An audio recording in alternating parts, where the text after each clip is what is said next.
put together a nice little documentary on the landscape of the domestic cricket here in South Africa. Please go watch that. It's on our YouTube channel. Like it, subscribe, comment, tell us what we've missed. We probably gonna miss something there, but let us know what your thoughts are on that little documentary that we've put together. That's live now on our YouTube channel. Hello and welcome to yet another episode of the All Rounders podcast. We're back and we are going even bigger with this one. You know, one of our best performing episodes is with a man that draws a lot of attention from a lot of people. And I think this is why we got him back, because we need to discuss some important issues, national issues of national importance. Of course, the Champions Trophy has begun, and of course, South Africa are playing in that Champions Trophy, one of 8 teams that are going to be participating in Pakistan and, of course, Dubai, because of India's reluctance of going to Pakistan. So we thought that we should get the man himself. They call him P Dogg, but he is one of the best analysts, but one of the best cricket brains that you will find going around in the world. Prasanna Agaram is back with us again. P Dogg, are you well? Very well. Yeah? Very excited to answer your questions here. Start your googlies. I'm going to start with the googly. I'm literally going to start with the googly. Who's going to win the Champions Trophy?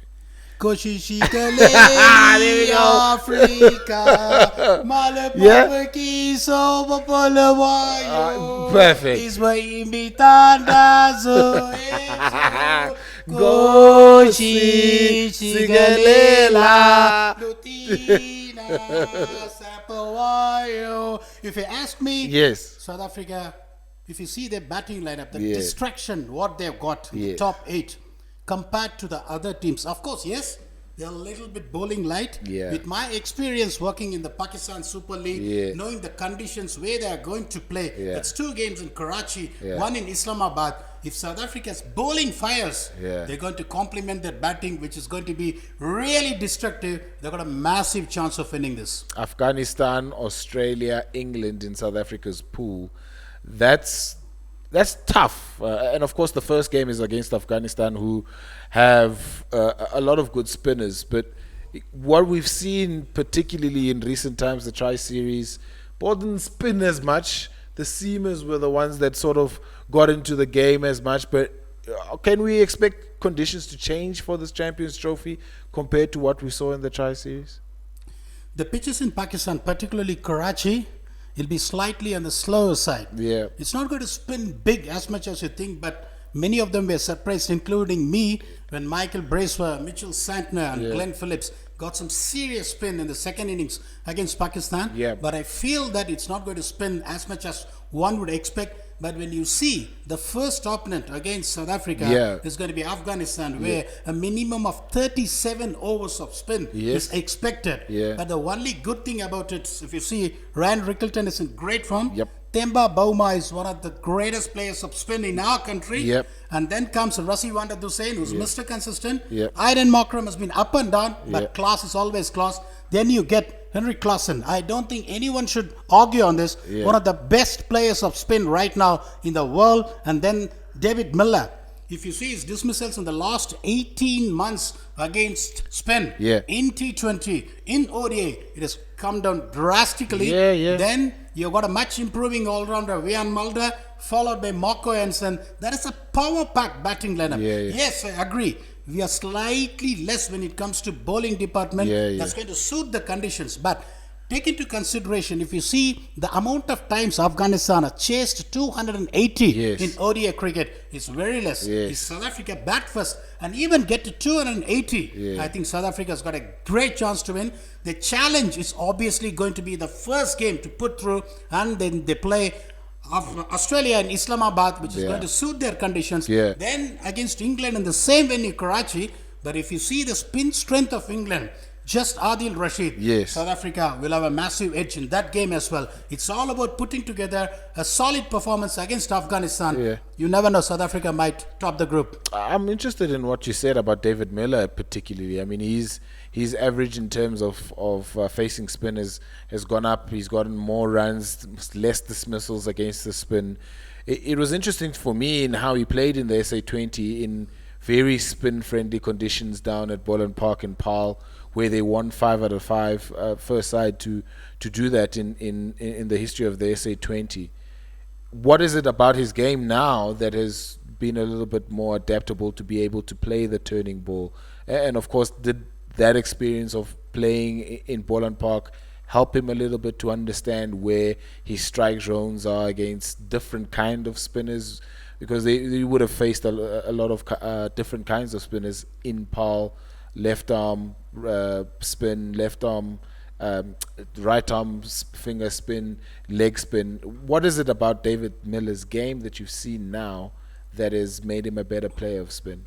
In the last 24 months, the most common dismissals before the last 2 years for David Miller is his back foot play. Yeah. He didn't really have the flat sweeps. Yeah. I mean, the flat sweeps that goes between fine leg and square leg. Yeah. It's not the slog sweep which has got the risk I'm talking about. Yeah. That is one thing he has really been practicing hard and has been successful, where he goes, on the front foot and try and flat sweep rather than going back. That dismissals has been absolutely out of the way. Yeah. And the second thing is, he just played in Paarl, where Paarl created a record of spinners bowling all 20 overs, first time in a T20 global cricket in any format, be it international, be it anything. No team has bowled 20 overs of spin, and that pitch was spinning viciously, and he's been playing against all spinners, and his record in Paarl in this particular SA League was extremely commendable, and that is surely going to give him confidence as well. Do not forget,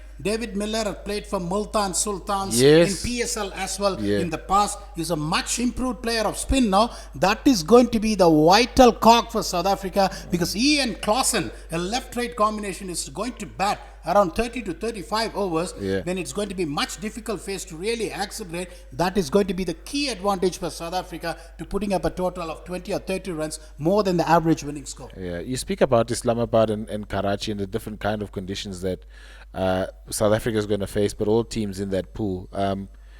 How vastly different are those conditions? I mean, I've watched a bit of PSL where generally, especially the last season, the scoring rates were pretty high. What is it about Karachi that's different to Rawalpindi? The most important thing in Karachi is the ball will spin slowly, and the bounce will not be as much as you get in Durban or P. That's the most important thing. So your back foot play is going to be as important as your front foot play. Clausen, very good at back foot. I don't think anyone can deny that. David is very good with the short arm pull and pickup pulls. Then you see a guy like Rassi Vandadusen is extremely good as well. So if you see that he also reverse sweeps. The most important thing that is needed here is the ball is not going to spin big, rather than using your feet. Particularly, the most important vital thing in ODI cricket is the full fielders outside. So you have to bring that one fielder up. How you are going to penetrate that one field? Someone like Rassi Vandadusen, who plays a reverse sweep. Ryan Rickleton, who plays a reverse sweep. Clausen can play the reverse sweep and switch it. Marco Jansen can do the same thing. Vian Mulder is very good at the short balls on the back foot. So the only thing is you need to make sure the slowness of the pitch. When it comes to Durban, the fear of the ball spits and spins. It bounces as well. So you're going to get beaten in the air. You're going to get beaten off the wicket as well.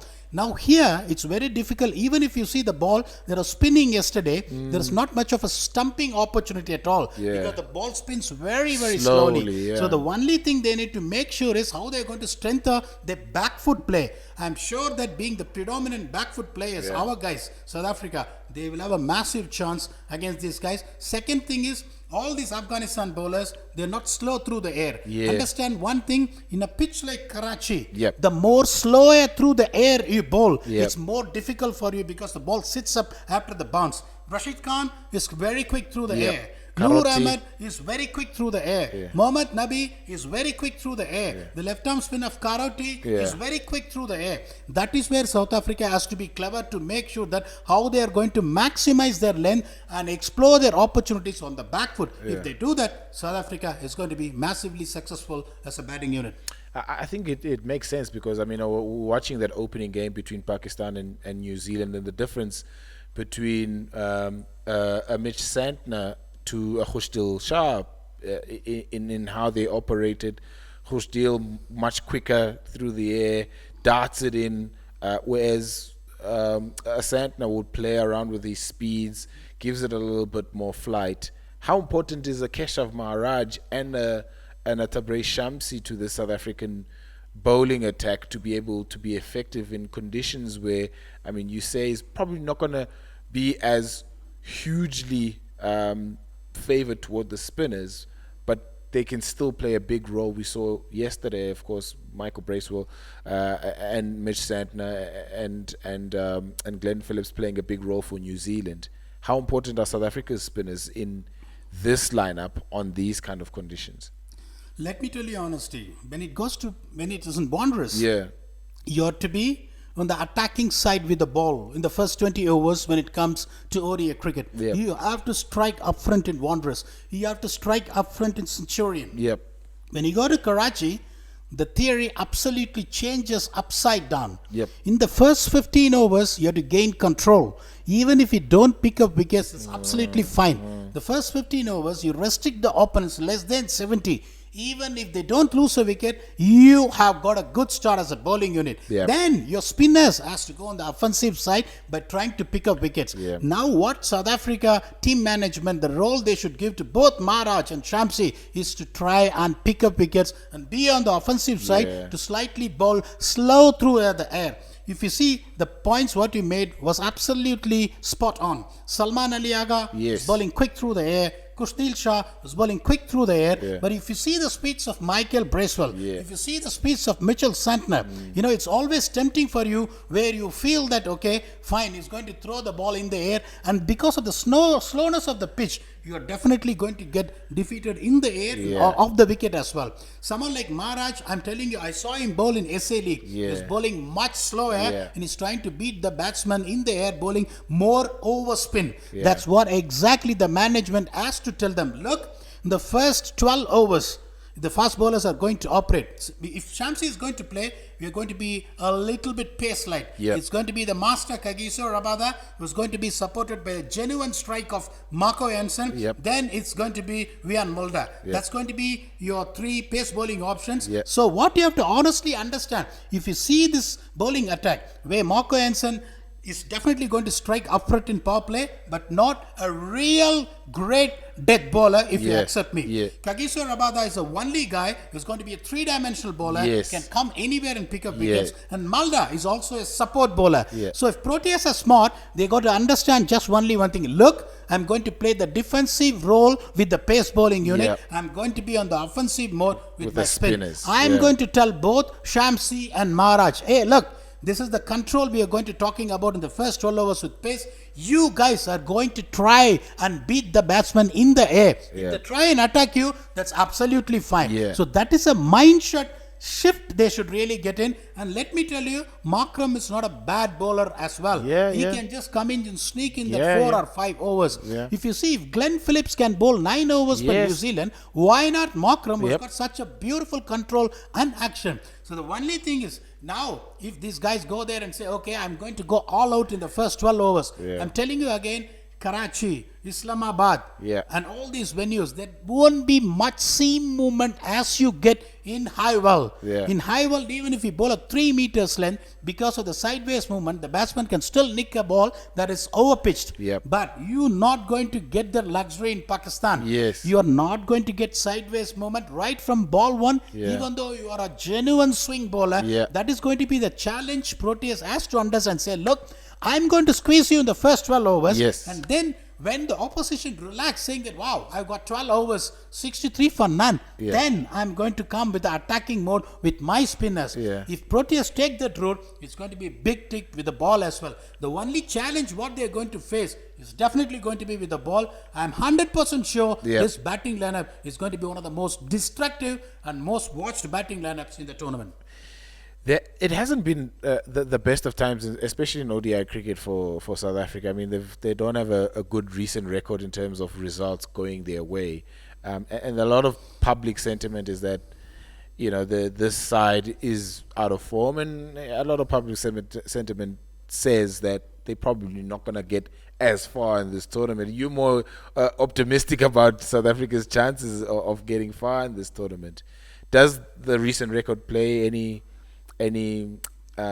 consequence to how they will approach this tournament? Do those results affect them mentally going into a tournament like this? It's short, it's sharp, and you need to start very quickly and start with a win from the get-go. I'm extremely happy that South Africa is going now to this particular tournament. The last 6 ODIs, they've lost all 6. Yes. They've been whitewashed by an Asian team in South Africa. And they were beaten twice in the Tri-Series. In the second game, they scored 352 and they couldn't defend. So when I patriotically sang the national anthem of South Africa, many people are watching this and say, come on, are you okay? They've lost 6 in a row. You saying they're going to win the tournament. I like it. When you don't put the money on a particular team which is going there, I like it. I don't have the pressure. Apart from P Dogg, I don't think no one will be crying saying that South Africa is one of the favorites, but they are. Look, it's very simple. I don't care with what form are they going into this tournament. Are they going to get the squads, the selections right? I will put a thumbs up to say that yes, probably in all honesty, I would have got George Linde in the side. There is no second thoughts about that, because if you see tomorrow, if they are going to play on the used pitch, which New Zealand and Pakistan played, I would be really tempted to play George Linde in place of Ian Mulder. And probably then play one Seema ahead of Tabraiz Shamsi. My balance is going to be much better in that case. If I have George Linde in the team, when I see it's going to be spinning, and George Linde gives you another option of batting left-handed. Like how Akshat Patel has been used by India to negate the leg spinners and left-arm spinners, sending him at number 5. In my opinion, George Linde is one of the super batsmen, technically equipped. He's got a matured head and he's got a long levers as well. That is the only thing I felt that has been missed out. But apart from that, if you see that there, I don't see there is absolutely no bearing at all. South Africa going into the Champions Trophy with 6 losses in a row. They are going to turn it aside big time. You speak about balance, and you mentioned George Linde possibly could have been an option coming into the squad, slotting him in that middle order to give you a bit of option. Another sort of balance that you speak about is with the seam and the spin. They could be tempted to go Corbin Bosch instead of Tabraiz Shamsi. Would that still give South Africa the effectiveness in terms of bowling? I really rate Corbin Bosch. Check out his first class average with a bat. He's averaging 40 with the bat. The guy can effortlessly come there and let some 145 kilometers thunderbolts go. That is going to be scary in the high wall. In a slow pitches like Pakistan, when you come and bowl as quicker as you want, as shorter as you can, it's going to be easy to access the field square on either side. So that is the reason Mulder is going to bowl slightly fuller lengths. Rabada bowls fuller lengths. Jansen is the only guy who bowls slightly shorter lengths, but he's got an angle bowling from the left arm. That's perfectly okay. Probably if you see the pitches there, definitely, if I have Marco Jansen at number 8, if I'm getting greedy to add Corbin Bosch batting value at number 9, I'm sorry, my top 8 has let me down. If you want your number 9 batsman to come there and do the job, my top 8 has failed.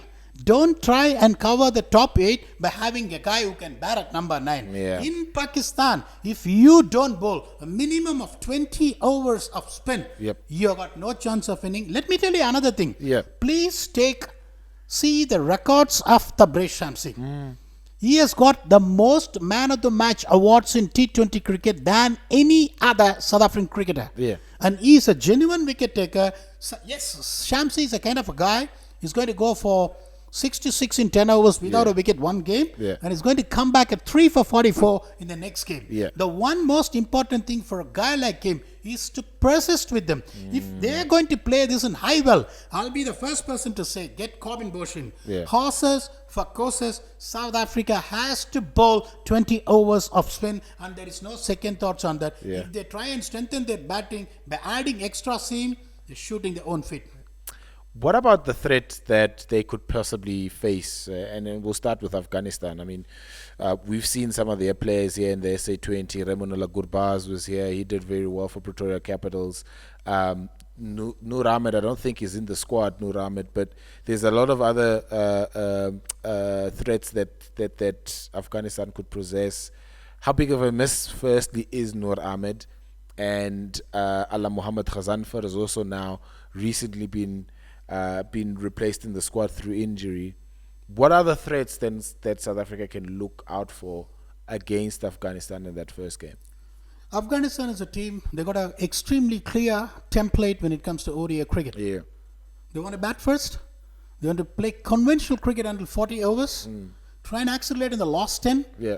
Get to a score between 260 and 280 and give the spinners a fair chance to defend no matter what the surface is. Yeah. Now, if you see that template, how are you going to break it? Yeah. The toss is definitely not in your hands. Yes. If they're going to win the toss, they're definitely going to bat first. Yeah. So if you see that there is only one guy who's explosive at the top of the order, that is Gurbaz. Yes. Ibrahim Zadran is class player. Yeah. Who's going to bat 20-30 overs. Then comes Ramat Shah, class player. Asmatullah Saidi, class player. Gulbuddin Naib takes his time early on, then explodes later on. Yeah. Asmatullah Umarzai, the same. Yes. Muhammad Nabi, the same. So they all have a fixed template of setting up the base for 40 overs. Yeah. When you play against a team like Afghanistan, I want the slip all the time. I want the short mid-wicket all the time. I don't want to give away singles. And sometimes when you see the ODI cricket, the way it's evolving, you see a team 20 overs, 93 for 1. Wow, you're happy. 93 for 1, less than 5 and over, happy? No! Yeah. That's a danger sign. Yeah. You got to understand who the opponent is, what they're trying to do. Yeah. When you do a research of Afghanistan, how they have beaten teams in the World Cup 2023, how did they beat England? They scored 280 and they beat them. Pakistan, they restricted them to 270 and they chased. Australia, almost they defeated them, scoring 280. So the until template that Maxwell madness. When you see 93 for 1 in 20 overs, you get excited sitting there. I got, wow, it's 4.6 an hour. I've done the job. No, you're not doing your job. When you play against, if it's against Australia, if it's against England, because they come there and take the attack straight away and you put pressure on you, then you're happy. They'll keep on squeezing, allow the batsman to make a mistake and then cash in. When it comes to Afghanistan, South Africa has to be very, very clear. I told you what they have to do in the first 12 overs with the pace bowling. When it comes to this side, they have to attack the first 35 overs, be it pace, be it spin. That is where the strategy of breaking the patterns of opposition becomes important. So South Africa has to be on the aggressive mode straight from the word go. If they get Gurbaz out, who's going to play shots all the time, the guys are going to come and squeeze. And what they are very good at is drop and run. Yes. Be it Zadran, be it Ramat Shah, be it Saidi, they don't try and power it. When you see the guys there in the circle, they drop and run. I want the two guys in the 30-yard circle to be saving single and force them to hit boundaries. It's going to be the opposite theory when it comes to England and Australia. England and Australia, I'm going to squeeze them, not giving them boundaries, trying to take them risks. When it comes to Afghanistan, I'll make sure, I'm going to keep as many players close to your nose and make sure I want you to play the way you don't like it. That's trying to attack the opposition right from the first ball of the over, then try and bowl them out. The only thing, if I'm sitting with the team, I'll tell them is, look guys, you're going to bowl them out. You're going to bowl them out under 50 overs. That's going to be the first key performance indicator I'm going to tell you. So how guys play bouncers, whether they uppercut, whether they pull, what field I'm going to set. Okay, which guy is going to reverse sweep? I will have 6 fielders inside for Maharaj and Shamsi and put the pressure on them and go over the infield. Imagine, even if you give 234, if you bowl them out in 41 overs, don't worry about the run rate. You bowl them out. So when I'm saying that 280 is what they really need to win, Yeah. I'm pushing them to 240. I'll win the battle. Yes. So when they go to the next opposition, I'm going to take the other approach. How strategically good you are, particularly when you're playing unknown condition, it's going to give you that extra edge. And I guess a person that plays a big role in that is the captain, Temba Bavuma. How important is his captaincy going to be in this tournament where the scoring rate might jump up depending on where you're playing, Karachi or Rawalpindi, and against what kind of opposition? His captaincy, how important is that?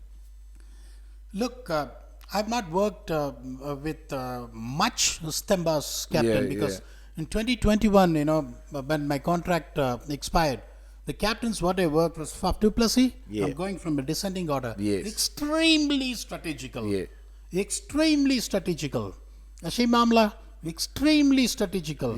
The best in the world I worked with, Biff Graham Smith. He comes up with a diary and a pen. When you say things like that, where I want to take you back to 2011 World Cup when we played in India. There was a batting power play, there was a bowling power play, and there was a mandatory power play. Zahir Khan used to get reverse swing all the time. They bowl him in 3, 2, 2, 3. You feel like he's coming and torturing you all the time, particularly with the old ball with the reverse swing. So I told Graham Smith one thing, look, he will come for another spell around 30 to 35 when the ball gets old. The moment he bowls the 2 overs, take the batting power play. Take the batting power play. He invariably bowls in the batting power play. You get another 2 overs out of him. The last 11 overs, where the ball is really old, you'll have only 1 hour of Zahir Khan. The moment he came again to 30 to 35, we gave a signal there. The power play was taken, and Zahir Khan could only bowl 1 over, and we chased it down. So Graham Smith is that strategical. So I really don't know, because I've not seen how Temba Bavuma function or Aiden Markram function. There are 2 ways of being strategical. One thing is, what is the winning pattern, batting and bowling of your opposition? How am I going to break it? With my resources, point number 1. Second thing is accessing the conditions of the ground. When it comes to turn, how big is it going to turn? How slow it's going to turn? What is going to be the bounce? What shots I can play? Third thing is, how am I going to win phases? There are 4 phases actually. Setup phase, building phase, momentum phase, launch phase. These 4 phases differ on different surfaces. When it comes to Karachi, which is going to be the phase? There are 4 phases there where you see it's going to be 1 to 10, 11 to 25, 26 to 40, and 41 to 50. How am I going to adjust those phases in these 4? And what is going to be the phase? In some venues, when you play in Paul, it's going to be the momentum phase straight away. If we play the 50 over game because of the nature of the wicket. So in Karachi, what is going to be hit? Who is going to take the role clarity and adapting to it? And the last thing is going to be the strategy for each batsman and bowler and the matchups. Which bowler is going to be the exact matchup for me to bring straight away before the batsman gets his eye in? What field I'm going to really set up to block his release shots? This is how strategy works. But unfortunately, I've not worked with Markram and Bavuma as a captain. I don't know. But one thing I can tell you, Bavuma, I've worked with him. Not as a captain, as a player, is extremely street smart. Extremely street smart. I can see the field placings and a few of the things there. The only thing is what kind of information that goes on when it happens in the strategy meeting. When I run a strategy meeting, this is the 3 steps I follow. First thing is going to be the master the conditions. Conditions are king. Conditions are king. There is no second thought, sir. Second thing is how to break the pattern of them. Third thing is what is going to be the individual strategies for the batsmen and bowlers. If you have a tick for all this, cricket has evolved. I came to South Africa to work with this team in 2009. I don't have much of a database to work on. I used to build it all of my own. Now when I click off a button, I get everything in international cricket. So it becomes easy for you to formulate your plans. But how much, what kind of strategical inputs, what kind of discussions that goes in the dressing room makes a massive difference. What the other positions in this South African lineup that have come up for debate for quite a while now? Do you go Ryan Rickleton at the top with Temba Bavuma, or do you go Temba Bavuma and Tony De Zorzi at the top? I think the the warm-up game against the Pakistan Shaheens gave us a bit of an indication of how they want to go out with that direction. What is your preferred lineup in terms of that top three particularly?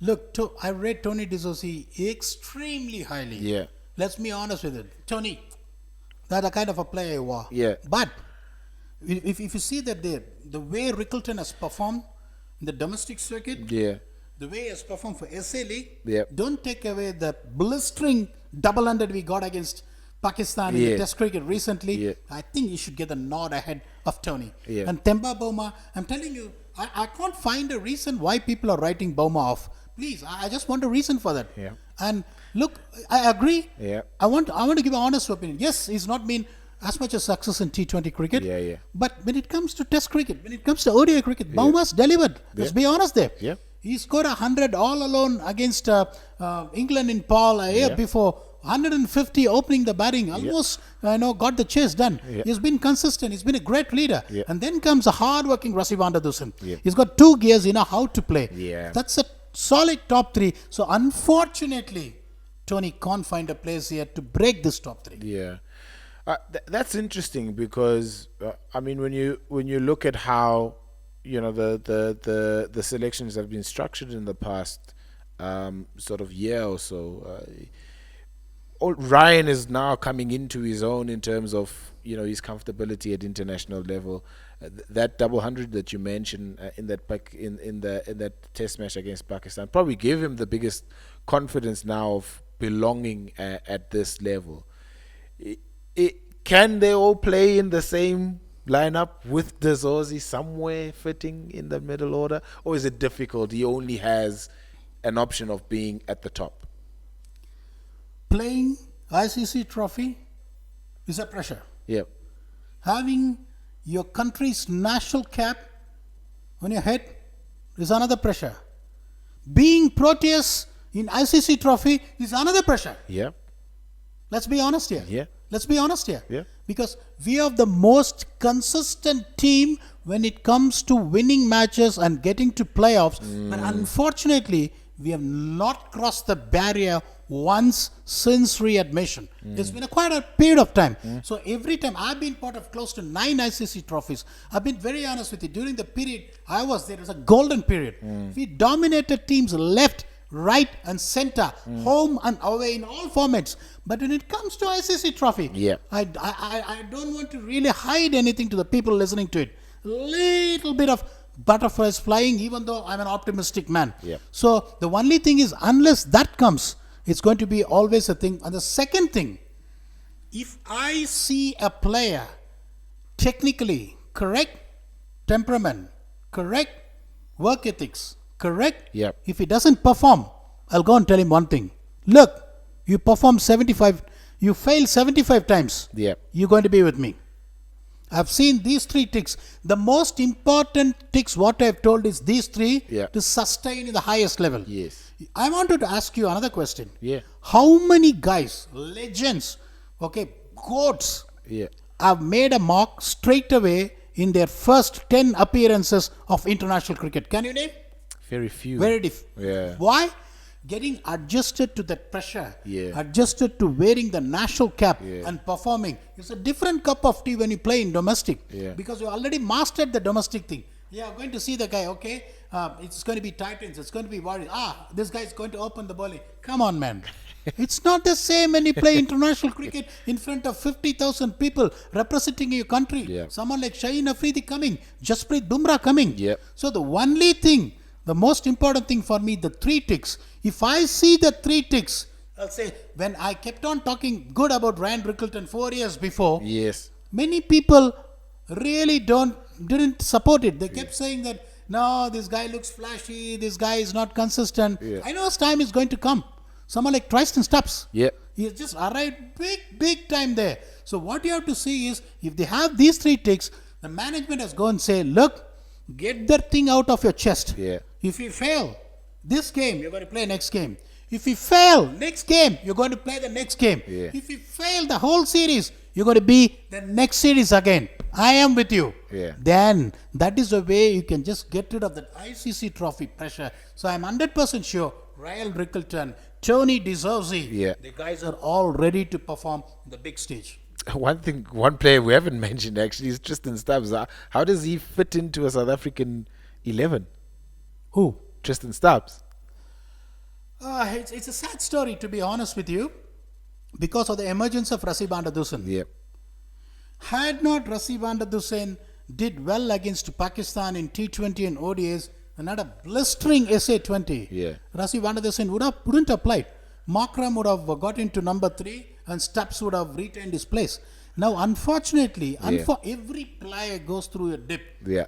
No matter who you are, be it Ricky Ponting, the great Jack Callis, the great Sachin Tendulkar, everyone is go through a dip, and that's not the performances you expected from a reliable player like Stubbs in the SA League straight before the Champions Trophy. Yeah. And also, if you see, he also played test matches against Pakistan recently. Unfortunately, couldn't come up with a big score. Yeah. So, if you see the amount of performance that Rassie van der Dussen has put in, the experience Rassie van der Dussen has got, being a mainstay for South Africa for close to 8-9 years, it always counted, because the issue is between Markram and Tristan Stubbs. Let me be honest with you, but Markram is Markram. He's a top order batter.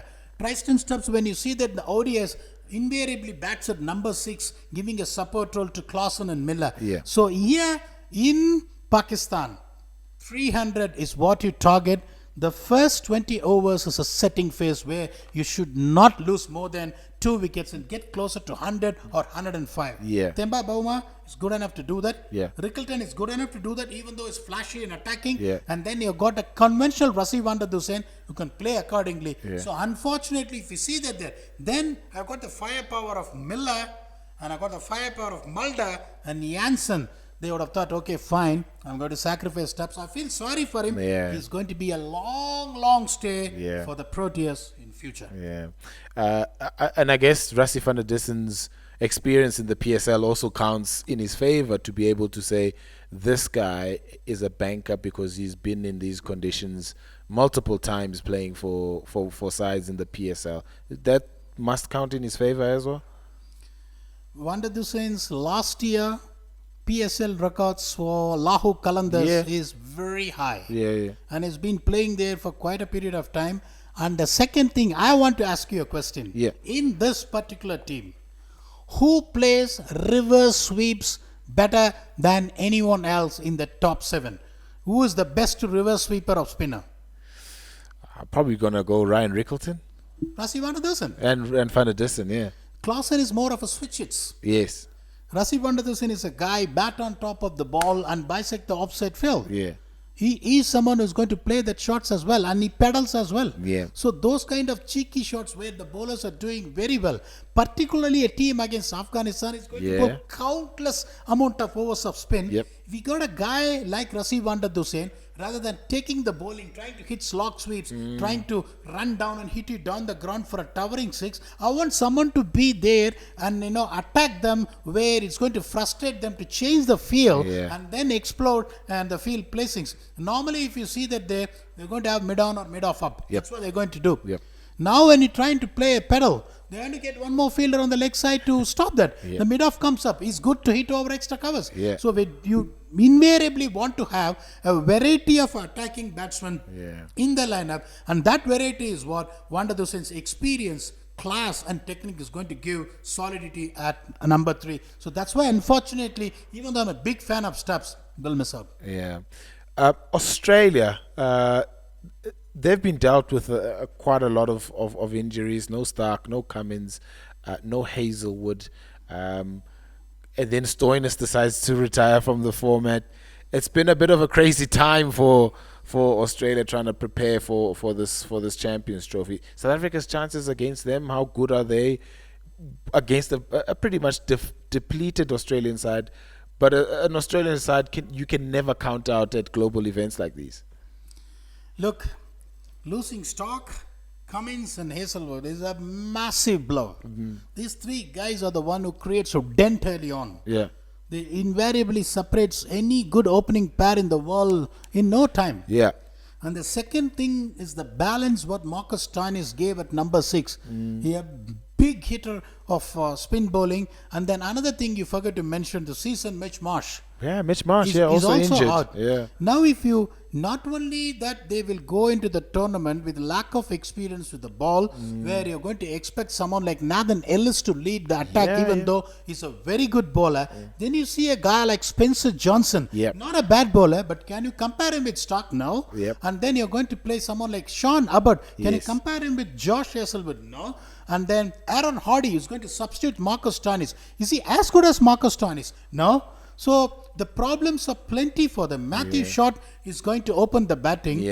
But is he experienced? No. Will he come good? Yes, he's a good player. But he is short of experience. There's a good chance Manas Labuschagne is going to bat at number 3. He's also being through a rough form. The only one guy who's going to bring solid, power to the batting is Steve Smith. And then Maxwell, that he can tear you apart. He's not going to be consistent. Then you've got a guy like Josh English. He's explosive, but he's also new to international cricket. Then comes Aaron Hardy. He's also very good, new to international cricket. When you go and play in the subcontinent with less experience, and you got whitewashed in Sri Lanka in ODI series, I think, even though, as you rightly said, don't ever count the Aussies out on ICC trophies, but I feel they are going to have a rough time. England, they've also coming through a bit of a rough patch, also trying to find or redefine maybe their identity in white ball cricket. They've changed coaches now, with Brendan McCullum now taking over the white ball sides. What are their chances, and how are South Africa's chances against them in this sort of transition period that has come sort of slap bang in the middle of a global tournament like a Champions Trophy?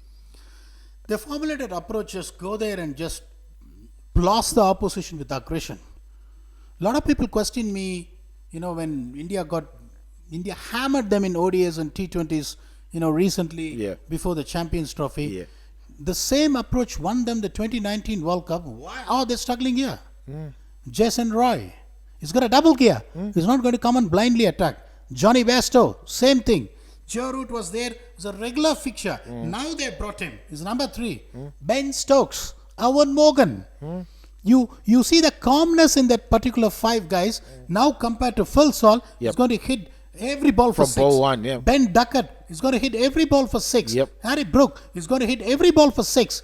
So the only issue is now, the good thing what has happened to them is the bringing back of Joe Root at number 3. I'm sure that they would have learned their lessons. If you see this batting order, I'm sure Tom Banton is also going to play because he's going to be the replacement of the talented Jacob Bethel. If you see Phil Salt, Ben Duckett, Tom Banton, Joe Root, Harry Brook, Josh Butler. This looks an imposing batting lineup for me. Imposing batting lineup. The only thing is you need to make sure, as I said, you have to win faces in Pakistan, where it's not going to really skid on nicely like the way they used to play in England. If their approach is something which they're going to correct it the right way, this England team is absolutely not going to be a pushover. They got Jofra Archer, who can let some thunderbolts go. They got Mark Wood, who can let some thunderbolts go. And then they've got Brian Cars, he's very good at what he's doing. And they got a world-class Adil Rashid. World-class Adil Rashid. And they got the support from Joe Root, who really showed what he's capable of with the ball in the recently concluded Livingston SA also League. maybe. And they got Liam Livingstone. So this is a power-packed team for me. And they will have a bright chances also to progress to the semi-finals. But if they're not going to change their approach, apart from coming there and attacking the bowlers with the bat each and every ball, they will also have a tough time. But if they refine their approach, this team is a really, real dangerous team as well. The other group is a little bit more trickier because, those guys have to go to Dubai to face India and change of conditions. How do you expect those conditions to be different to what they'll be sort of used to in Pakistan, where they'll play majority of the games, and then that one game where they have to play India in Dubai? Do the conditions change much between Pakistan and Dubai? It's going to be exactly opposite in Dubai. They're going to play at 1 o'clock. The first 20 overs is going to be a little bit slow. the ball is going to hold on. It's going to be difficult to bat in the first 20 overs. When the cool breeze settles, particularly under the lights when you're chasing, it gets easier. Yeah. When I'm telling you a theory, bat first and put a score, I'm going to tell the opposite theory in Dubai, bowl first. Yeah. Because the first 20 overs, the ball is going to stop. And if you see the wickets in Pakistan, I can see that, pitch, and I can comb my hair. That shiny is there in Pakistan. When it comes to Dubai, there's always going to be a little bit of a dry grass left. Yeah. That's going to help the seamers definitely first step. And the second thing is, the last 10 years, the seamers have taken more wickets than spinners. If anyone is thinking the spinners is going to go there and just really blast the batsman out the middle overs, you're wrong. And the second thing I'm telling you, in the history of Dubai in ODI cricket played, only 4 times 300 plus scores have been achieved. If people think that it's going to be a batting paradise like Pakistan, no. The average first inning score is 248, the average second inning score is 252, and the average winning score is only 280. So that is how it goes. The conditions. Now you play in Pakistan, it's going to be high scoring. Rawalpindi is going to be a run feast. Lahore is going to be high scoring. Then all of a sudden you come there with the approach of going there and attacking, and then you have to change gears here. You have to travel from one country to another country. It's not going to be easy to adjust because you're going to come there preferably for a semi-final and final. That's going to be the biggest test for you. You don't have any warm-up games. You don't have time to get acclimatized. You might probably have a net session or two and push straight away yourself on a pitch which is already used for 4 or 5 games. It's not going to be any easy at all. India will have a massive advantage staying in the same place, not traveling anywhere, getting used to the conditions come semi-finals and finals. So India will definitely have that advantage over other teams. And I guess you have to play old-fashioned one-day cricket when you go to Dubai, where you're not going to expect a first power play of maybe on average 90 runs, where you have to adjust your expectation in that first power play to maybe 50 runs, 40 runs, and then look to try and dominate the middle phases and then explode in that last phase.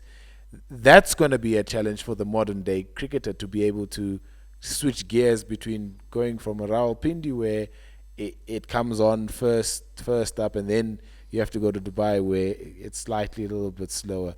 The mindset, the technique, does it change a lot from going between those two conditions? One point. In Pakistan, when you play, after 25 overs, you have to find a way to disrupt the bowler's momentum. You have to make sure what point is going to be that 7 overs you're going to get the momentum after 25 overs. You have to find a way then to launch a big, huge finish in the last 10 overs. In Dubai, there is no such phase of you taking momentum. You have to wait for the bowlers themselves to error to give that momentum build on. That can come on the 9th over, that can come on the 21st over, that can come on the 39th over. There is no fixed phase like what I'm saying. In Pakistan, probably from 25 to 40, one phase of 6 overs, you have to target. You see, okay, I have the calculation, okay, from this point of time to this point of time, they're going to bowl the part-time spinner. They're going to bowl the part-time seamer. I'm going to take him on. That is not going to be the case in Dubai, where sometimes the strategy is bad, or one bowler leaks you 14 runs in 1 over, next over goes for 9. You have to capitalize it where you don't have a fixed period when to accelerate. That is the maturity level you should have when you play in Dubai and when you play in Pakistan. That switch mindset, which India will be really acclimatized after playing 3 games, getting into semi-finals. So if teams can adapt, which is not going to be easy, then they can challenge. Okay. I think that sort of covers it in terms of how the Champions Trophy is going to be. You've already given us your prediction on who's winning the Champions Trophy, South Africa, without a doubt. On a personal note, you were a head coach not so long ago. How was that experience? Say again? You were a head coach not so long ago in one of the leagues. How was that experience? Yeah, very good experience. Look, in life, wherever you go, cricket is my blood. Cricket is a religion for me. So it's a great experience. I've been a head coach in a few places as well. Yeah. But you know what? When it comes to cricket, I'm quite flexible. Yeah. I'm ready to do any work as far as I'm having a little bit, 0.1% of contribution to the team. Yeah. So I'm open to doing anything. I'm open to talk cricket 24 hours a day with you as well. And just coming back home here, Lions obviously done really well in that first game in the One Day Cup down in Cape Town, and then you've got a big derby here against the Titans tomorrow. Just the expectations from a Lions point of view in this competition. Already won the T20 challenge. There's an expectation. There's a directive. There's a challenge from higher management to go all 3 trophies in the cabinet. How important is that? How is the season going in terms of this competition? We are blessed to work with a management like this. Yeah. Not even a single time Jono, the CEO, has come and asked us when he knows what's happening. Yeah. Not even a single time. That's the reason, you know what, I want to stay here as long as I can. If they feel that, I'm not useless. Yeah. So I want to stay here. I love here. We all have been treated like a family here. Yeah. It's like a relationship we have with each other. Not even once in my 4 years of line setup, the higher management has called us for a meeting to say what's happening. Yeah. So we set the bar high for ourselves. Yeah. I'm asking you a question. The last 4 years, Lions are the only team to win at least one trophy every single year. Yep. All the teams are very competitive. They set very high standards. You can see some match-winning players, match-defining players there. So every team is here to compete and win. We have already won one trophy, but the mentality which we go is not even thinking about it. That's over now. That's out of the bucket. There is no point in thinking about we have won a trophy. And let me tell you a stat. Since T20 format has been introduced, that's 3 formats domestic cricket in 2008. No team has done a treble ever in the world. We have won the T20 trophy. We already have 1 feat in the final for the 4-day cup. We have to play very badly to miss out on the final. We are definitely going to play the final. And we have won a game here now. If we can really push ourselves. One thing I can tell you. The greatest moment of my life, people will say, oh wow, when I became a dad for the first time. When I got married. Ask me. Ask me. What is the greatest moment? When South Africa became number 1 in the world in all 3 formats. My wife is going to kill me for this, but it's fine. That is the greatest moment of my life in August 2012. South Africa became number 1 in the world in T20, Tests, and ODI, which no team has breached till now. Until I die, that satisfaction is going to be fresh. Now, when you think about it, what's going to be another dream you can go? We already won the T20 Cup. We got 1 feat in the 4-day Cup. Come on, man. Push yourself for the ODI Cup. It's a little bit of a greedy thing because there are other teams are also here trying hard to win.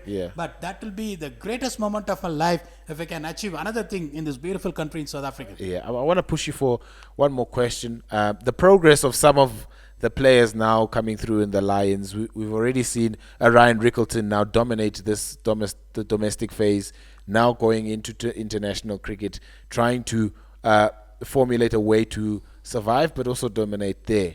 The other guys now who are slowly showing signs of being players that can really belong in this domestic setup.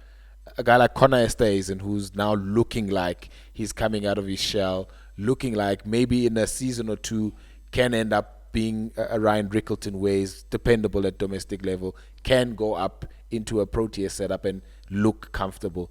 What other guys besides a Connor or including a Connor Esterhuizen can we look out for in the Lions setup? Look, the one thing I want to tell you honestly, when I took the job here in 2021-2022 season, when the COVID was there, I told Jonah one thing. Jonah has worked with me right back in 2009, a part of Royal Challengers Bangalore. And we have also worked with Lions in the Champions League when we made the final year in 2012. The intention is to win every single trophy, every single match. But how many supply system we are going to give from here to the Proteas? Every year, if 4 representatives, new players playing the Proteas are 1. if the teams are winning the trophies, Russell Dominguez, one of the greatest coaches I've ever worked with. Yep.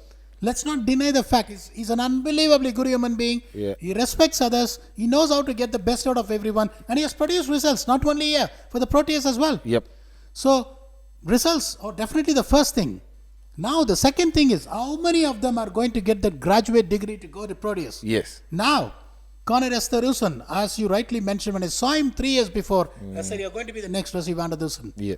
He's got the goods, he's got the gears to go. Yep. And then, you might have seen the progress of Delana Portgita from last year to this year. Yes, yes. He has been destructive with a bat. Yep. He has been destructive with the ball as well. Yeah. And no one even knew who is Peter Nkaba, Yeah. coming from a union from East London. Yeah. He just shot fame and he got to Proteas setup. Yep. And then there is a guy, Wandile Makwetu, is class. Yeah. He's slowly coming in, slowly settling in. Yeah. And there is a guy called Cody Youssef. Not Yes. many people have seen his shop. Yeah. The issue is, which I really feel disappointed is, the guys are so talented. Connor didn't get an opportunity to play the whole SA League. Yes. Cody didn't even get a chance to play one game in the SA yeah. League. Makwetu didn't get picked up in the SA League. Yeah. And then you got Peter Nkaba, who played for South Africa. Yeah. Played one game for Paul Royals. Yeah.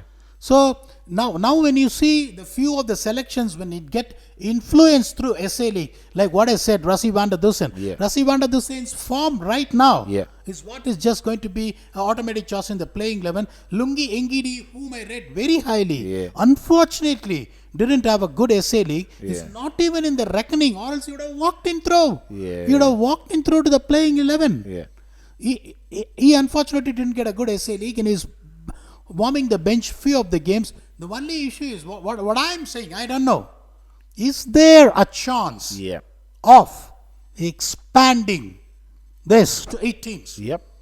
Let me tell you honestly, there are many gentlemen who said South Africa's talent is declining. You're all allowed to have your opinion. Yes. I am telling you, sir, you're all wrong. Yeah. You don't see the talent that is available in second division. Yeah. How many of you know what is Gideon Peters capable of? Yeah. How many of you know who is Ruben Herman? Yeah. I am telling you, there are some serious talents in Division 2. Yeah. Now there is a guy who's playing for Knights, Dion Forrester. Yeah, Dion. Yeah. Watch him in a year's time. Yep. I can mention many cases like Yeah. that. Many guys like that. There is a guy called Wesley Bedja in Western Province. Watch what a talent he is. That's what I'm thinking. When guys like Peter Nkaba, Cody Youssef is warming the bench for SA League. Yeah. I am telling you, if Cricket South Africa come forward and make it another 2 teams, there'll be going to be 2 kind Indian owners. It's going to put the money on. Yeah. I'm going to tell you. Yeah. That case, what he can do, he can play 5 foreigners Yeah. and 6 South Africans. Yeah. So even that 8 teams, that is 6 South Africans, that's going to be 48 top South African players. Playing It's going to every be game. in the playing 11. Yeah. For me, it's very simple. I see a lot of talent in Division 2. I don't want them to get unnoticed. Yeah. You have to treat both your sons the same way. Yeah. There are a lot of talents who are not getting up. Now, one of the teams which is going to get relegated from Division 1 is going to go to Division 2. When the same player plays Division 2, Yeah. no one even looks at it. There is no live coverage. There is no advertisement. Yeah. There are no people following. If SLE can be made 8 teams, I'm telling you, there's going to be more talents coming up from South Africa. P Dogg, we can sit here and talk cricket the whole day. Unfortunately, we have to cut it there because you also have a day job that you need to get to and prepare for that match against the Titans tomorrow, and of course the one in the weekend on Sunday. Plenty of domestic cricket coming up. Of course, the One Day Cup has started. First round was this past weekend, second round now, and there's been plenty of sparkling performances from everybody. Peter, thanks for your time. All the best for this three-peat that you are going for. Already T20 challenge in the bag. One Day Cup has started well. As you said, 1 foot into that final for the 4-day series. So all the best for that, and hopefully we can sit back here again and say P Dogg has won all the trophies in South Africa. So thank you very much. Thank you. And of course, like, subscribe, and comment on all the videos that we have. Before I forget, it's a massive one. We've got to put together a nice little documentary on the landscape of the domestic cricket here in South Africa. Please go watch that. It's on our YouTube channel. Like it, subscribe, comment, tell us what we've missed. We're probably gonna miss something there, but let us know what your thoughts are on that little documentary that we've put together that's live now on our YouTube channel. Thank you very much for watching, and we'll catch you next time on the All Rounders Podcast.